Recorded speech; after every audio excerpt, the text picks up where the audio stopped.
السلام علیکم ناظرین، آپ دیکھ رہے ہیں جامعۃ الانصار آپ کے مسائل اور ان کا دینی حل یوٹیوب چینل کو۔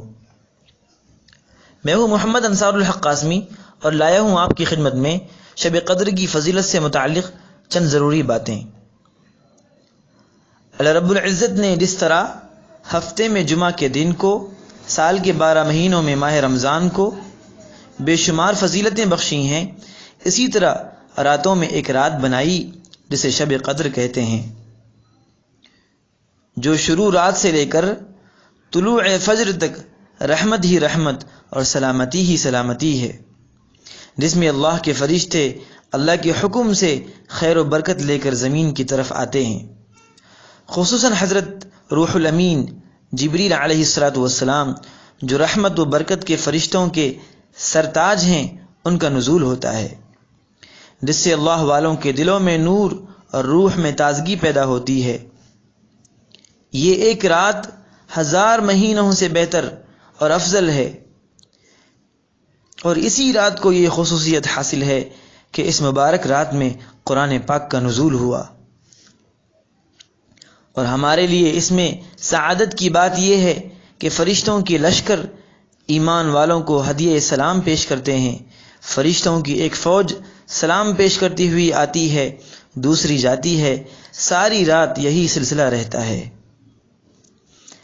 اور اس رات کی فضیلت میں ایک فضیلت یہ بھی ہے کہ قلب مومن پر ان برکتوں کا ظہور اس طرح ہوتا ہے کہ خشوع و خضوع زیادہ ہوتا ہے، گریہ و زاری کی کیفیت طاری ہوتی ہے، عبادت میں دل زیادہ لگتا ہے اور دعا قبول ہوتی ہے۔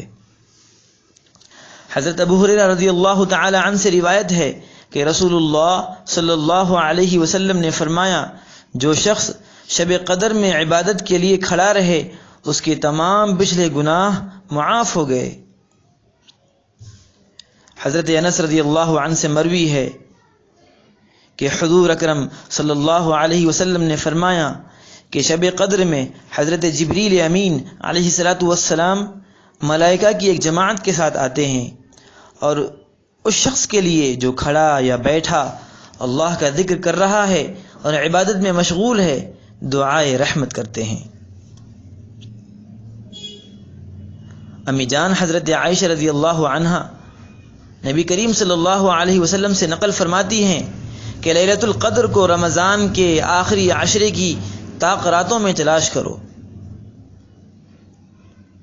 جی، اب میں آپ حضرات کے سامنے شب قدر کی مخصوص دعا پیش کر رہا ہوں، اس کو بالخصوص یاد کریں اور شب قدر کو تلاش کریں اور ان راتوں میں اس دعا کا خاص اہتمام کریں۔